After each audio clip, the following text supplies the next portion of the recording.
নমস্কার, আমি অন্নপূর্ণার হেঁসেল থেকে বলছি। আমার চ্যানেলে আপনাদের সবাইকে স্বাগত জানাই। আজকের রেসিপিটি হলো চিংড়ি চিচিঙ্গে পোস্ত।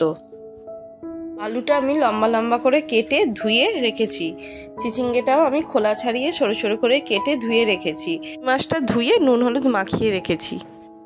কড়াটা গরম হয়ে গেলে কড়ায় সর্ষের তেল দিয়ে দেবো। দিয়ে তেলটা গরম হলে কেটে রাখা চিচিঙ্গেগুলো তেলের মধ্যে দিয়ে পরিমাণ মতো নুন দিয়ে ভালো করে নেড়ে ঢাকা চাপা দিয়ে দেব।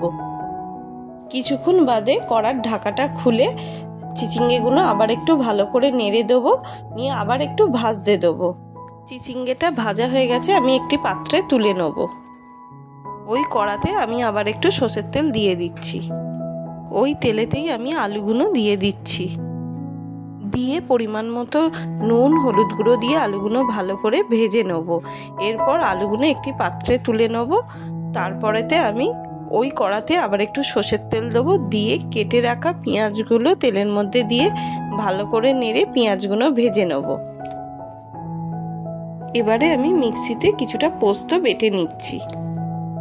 পেঁয়াজটা ভাজা হয়ে গেলে আগে থেকে ভেজে রাখা চিচিঙ্গে আলুটা ওর মধ্যে দিয়ে দিচ্ছি। দিয়ে ভালো করে নেড়ে নেব। এবারে পরিমাণ মতো হলুদ গুঁড়ো, লঙ্কা গুঁড়ো আর সামান্য একটুখানি চিনি দিয়ে ভালো করে আমি নেড়ে নেব। নিয়ে বেটে রাখা পোস্তটা দিয়ে দেবো।